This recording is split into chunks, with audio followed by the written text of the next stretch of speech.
mina arvan, et elatisraha peaks sõltuma pigem lapse reaalsest vajadusest.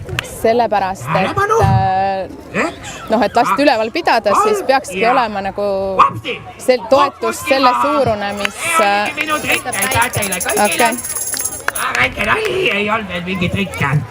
Et toetus peaks olema reaalselt selle suurune, et last sellega on võimalik üleval pidada. Kärbes Jaagul on mõtt. Kas see miinimum 80 eurot on piisav või vähe ja palju teil endal läheb umbes laste peale kuu lõikes? Minu arvamus on, et see miinimum 80 kindlasti ei ole piisav. Et kui ma ise mõtlen, kui palju läheb näiteks 2 väikse lapse üleval pidamises kuu lõikes, siis see on ikka mitmekordne summa. Et juba lihtsalt lapse toidu peale, mähkmed, riided, et see kõik on mitusada eurot.